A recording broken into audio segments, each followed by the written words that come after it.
তো চলো বন্ধুরা, আজকে তোমাদের সাথে শেয়ার করব পারফেক্ট রুটি কিভাবে ফুলবে এবং একদম নরম তুলতুলে রুটি আমি কিভাবে বানাই সেটাই তোমাদের সাথে শেয়ার করব।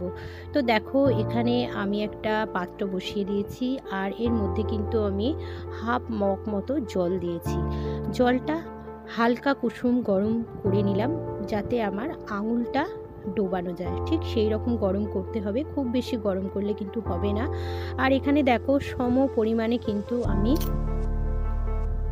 আটা আর ময়দা নিয়ে নিয়েছি। আটা রুটিটা কিন্তু খাওয়া শরীরের পক্ষে ভালো, তবে শুধু ময়দা রুটি খাওয়াটা কিন্তু ভালো না। তো যাই হোক, এখানে দেখো সম পরিমাণে কিন্তু আমি আটা আর ময়দা নিয়ে নিয়েছি আর অল্প একটু নুন দিয়েছি, মানে পরিমাণ মতো।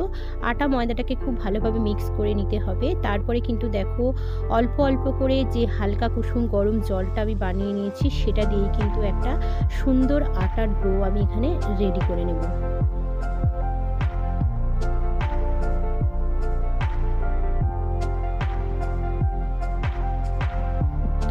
তো এভাবেই কিন্তু অল্প অল্প করে জল দিয়ে আমি আটার ডোটা রেডি করব, একসাথে কিন্তু পুরো জলটা দেয়া যাবে না। এরপর দেখো আটার ডোটা কিন্তু আমি একদম বানিয়ে নিয়েছি, যেটা সম পরিমাণে আটা আর ময়দা দিয়ে পরিমাণ মতো নুন দিয়ে অল্প অল্প কুসুম গরম জল দিয়ে কিন্তু আমি এই আটার ডোটা বানিয়ে নিয়েছি। একটু ভালোভাবে এটাকে মদে নিলাম, ঠেসে নিলাম। আর যখন এই মাখাটা একদম মোলায়েম হয়ে যাবে তখন বুঝতে পারবো যে মাখাটা কিন্তু পারফেক্ট।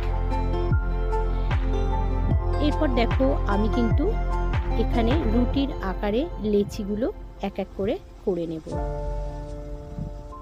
প্রত্যেকটা লেচি কিন্তু একদম সমান হওয়া চাই। আর এই প্রসেসে যদি আমরা রুটি করি তাহলে কিন্তু প্রত্যেকটা রুটি পারফেক্ট তো ফুলবেই, প্লাস কোনো রকম শক্ত হবে না, একদম নরম তুলতুলে রুটি আমরা বানিয়ে নেব। দেখো প্রত্যেকটা ডো কিন্তু আমি এখানে রেডি করে নিয়ে, তো তোমাদের সাথে শেয়ার করার জন্য বেশ কিছু ডো দেখো আমি এখানে আটার লেচি কেটে নিয়েছি। এরপর যেভাবে কিন্তু আমরা রুটি বেলি ঠিক সেই প্রসেসেই কিন্তু আমরা রুটিগুলো দেখো এখানে বেলে নিচ্ছি। একসাথেও বেলে নিতে পারি কিংবা একটা দুটো করেও কিন্তু বেলে নিতে পারি। আমি এখানে কিন্তু রুটিগুলো আগে বেলে নেব।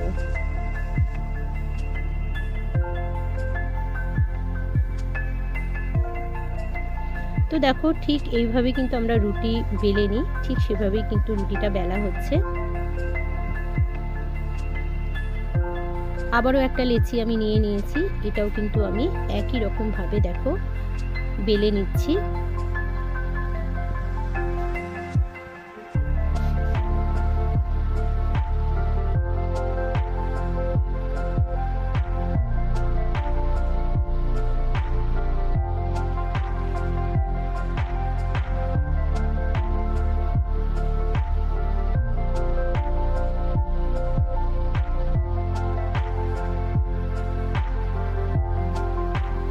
এরপর দেখো আমি চাটুটা বসিয়ে দিয়েছি, গরম হয়ে গেছে। এবার সেঁকে নেব চাটুর মধ্যে। ঠিক যেভাবে আমরা রুটি বানাই ঠিক সেই প্রসেসে কিন্তু বানাচ্ছি।